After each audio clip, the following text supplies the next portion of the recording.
అందరికన్నా ఎక్కువ శ్రమ దోపిడీ చేసేదే ప్రభుత్వం. వాస్తవానికి ప్రభుత్వం ఎట్లుండాలి?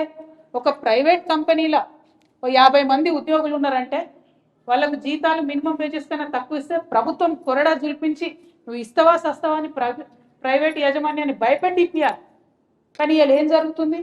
మన అవుట్సోర్స్ కార్మికులు ధర్నా, మన కాంట్రాక్ట్ కార్మికులు ధర్నా, మన పార్ట్ టైం కార్మికులు ధర్నా, మన రెగ్యులర్ ఎంప్లాయీస్ కూడా ధర్నా.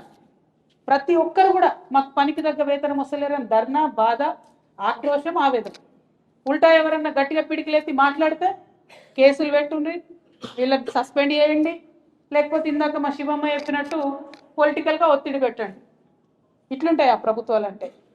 ప్రభుత్వమే శ్రమ దోపిడీ చేస్తే, ప్రభుత్వమే ప్రైవేట్ వానికి నువ్వు ఎన్ని రకాలుగా దోపిడీ చేసుకోవచ్చో మార్గం చూపిస్తే ప్రైవేట్ వాడు ఎట్లా చూసుకుంటాడు?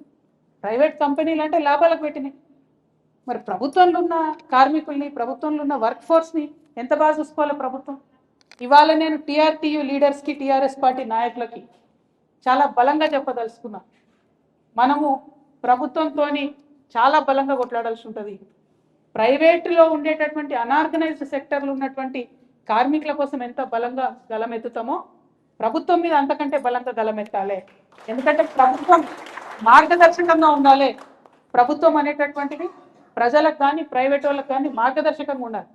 వాళ్ళే తప్పు చేస్తే, వాళ్ళే దోపిడీ చేస్తే ప్రైవేట్ వాళ్ళు అనేటటువంటి హక్కు రాదు.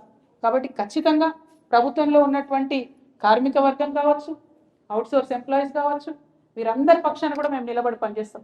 ఇవాళ టీఆర్ఎస్ పార్టీ లేబర్ ఫ్రెండ్లీ పార్టీగా ఉంటుంది, రేపు టీఆర్ఎస్ పార్టీ లేబర్ ఫ్రెండ్లీ గవర్నమెంట్గా ఉంటుంది. ఖచ్చితంగా అధికారంలోకి వస్తాం.